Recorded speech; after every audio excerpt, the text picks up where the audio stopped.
Greetings, friends of Reed Ministry, and hopefully new friends who are joining us on this video.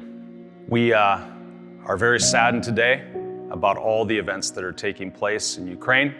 As many of you know, we have dear friends and partners who we've known for over 20 years now, as we have journeyed together in our partnership and the relationships that have been established over these years.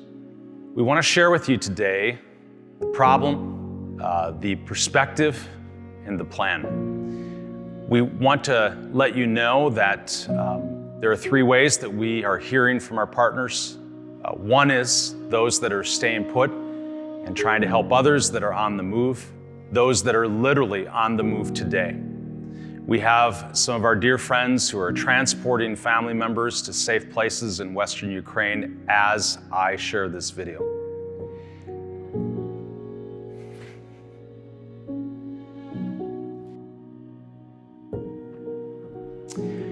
We also have friends who have been displaced, who now are in different countries or have gone to Moldova and are traveling to Poland in the days ahead with a group of 30 people that includes mostly women and children, because their husbands and fathers could not travel with them. They need to stay in Ukraine.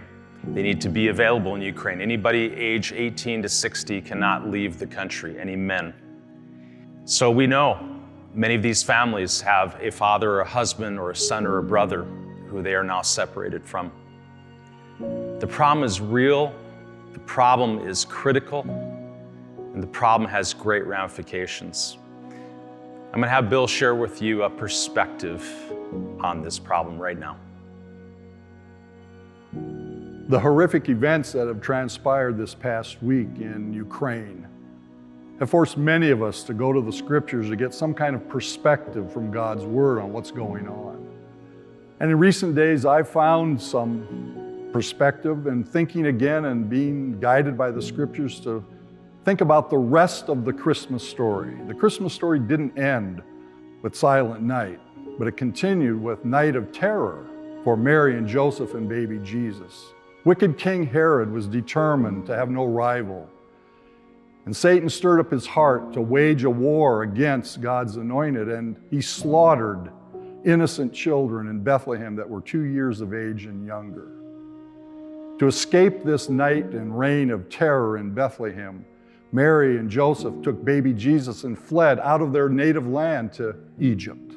When they left Nazareth, not long before that, to go to Bethlehem, they didn't imagine that they wouldn't go back to Nazareth for many, many months. So how were they sustained? How did they live in Egypt?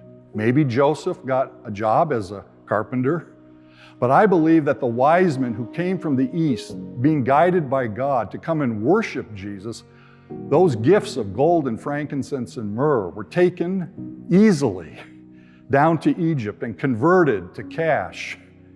And that's what sustained this holy family in their exile out of their motherland in Egypt. Today, in the providence of God, there's terror raining down on Ukraine. But God is also directing His people to flee, and they will be sustained in their exiles through the gifts of foreigners, just like the Holy Family was sustained in its exile by the gift of the foreigners from the East. Foreigners like you, like us here in the West, can offer gifts to sustain the people of Ukraine and especially God's holy ones, His church, in their time of exile and suffering. Brother Steve's going to come and share some practical ways you can join us in being the Magi for God's people in their time of exile in these days of war. As Bill shared, we have a plan that we have put in process to respond to the crisis in Ukraine. We are so grateful for your interest in what is happening in Ukraine, for your desire to be a part of helping our friends and partners. We want to let you know that we have set up a Ukraine Crisis Fund, a relief fund that our leadership has approved and we are ready to enact on. We also want you to know that 100% of what you give to this fund will go to Ukrainian friends. And we also want you to know that these funds are being given to very trusted, respected partners throughout Ukraine who will use this money very, very wisely to help those in need. We are researching all of the channels we can to make sure these funds are secure and get into the hands of the people who need them. We want to thank you for what God may lay on your heart and what you may give to this Ukraine Relief Fund. We are so aware of the many needs that our friends have, and we ask that as you consider what that gift may be, that you would also know God's greatest blessing as you give. May God show His mercy and grace to you and to our friends in Ukraine, and may God bring peace to Ukraine.